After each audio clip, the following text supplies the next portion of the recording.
అవును. ఆయన చేసిన తప్పుకు నీ పెళ్ళాన్ని ఎందుకు శిక్షిస్తావు? ఇక్కడ నెంబర్ తిప్పితే అక్కడ రింగ్ అవుతుందని. నా పెళ్ళానికి విడాకులు ఇస్తే దెబ్బతో ఆ రొయ్యల నాయుడికి రెమ్మ తిరిగి కళ్ళు తిరిగి గిరగిరా తిరిగి నీ కాళ్ళ మీద పడి క్షమాపణ చెప్పుకోవాలి. ఎలా ఉంది నా ప్లాన్? తీసుకోండి కంప్లైంట్. ఇలాగే.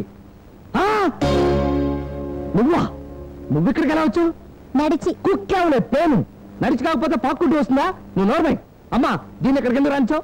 కట్టుకున్నవాడే శ్రీ మహావిష్ణువు అని నమ్మి కట్టుబట్టలతో వచ్చిన లక్ష్మిని పొమ్మన్నా నువ్వు అవునన్నా కాదన్నా అది ఇంటి కోడలు. నువ్వు దాన్ని కోడలుగా ఒప్పుకున్నా, నేను దాని పెళ్ళంగా ఒప్పుకోవట్లేదు. వాడి మాటలకేం గాని నువ్వు లోపలికి వెళ్ళము. నువ్వు రావే. ఎక్కడికి? భక్త ప్రహ్లాద సినిమా.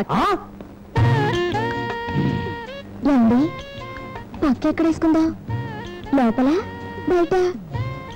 నువ్వు లోపల వేసుకో, నేను బయట వేసుకుంటాను.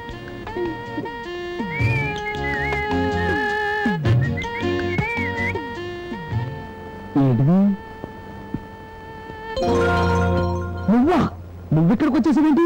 నేను లోపల వేసుకోమన్నాను కదా. మీరు పక్కన లేకుండా నాకు నిద్ర ఎలా పడుతుందండి? భార్యగా నా పక్క మీ పక్కనేగా.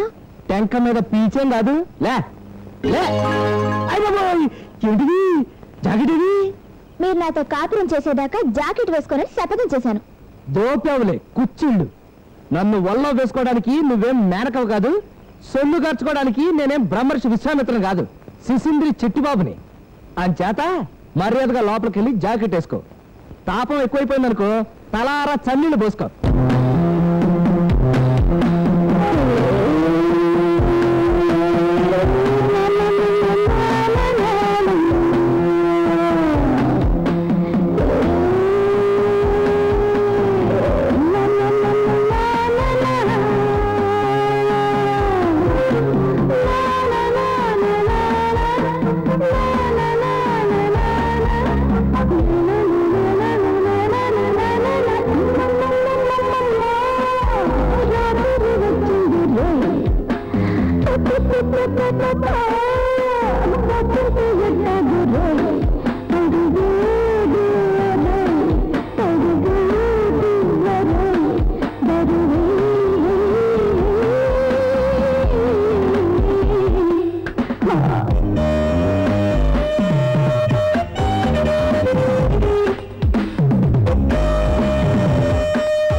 లే లే ఏమే 6 నెలలు నిండక ముందే ఓ సెక్సీ సాంగ్ వేసి నన్ను కమిట్ చేస్తే విడాకులు కూడా ఉండదనేగా నీ బాబు ప్లాన్ వేసి ఇళయరాజాని ఎస్ జానకిని తోడిచ్చి పంపించాడు. చూడు, నువ్వు ఎంతమంది తోడుతో వచ్చి ఆడినా పాడినా మీదబడి దొర్లినా నేను మాత్రం నీ కొంగులో పడను. వెళ్ళిపో, జాకెట్ వేసుకుని మీ ఇంటికి వెళ్ళిపో. ఏమండి? ఎవరండి మీరు? నేను మీ భార్యనండి. సోడాకాయలో గోలికాయ ఏం కాదు.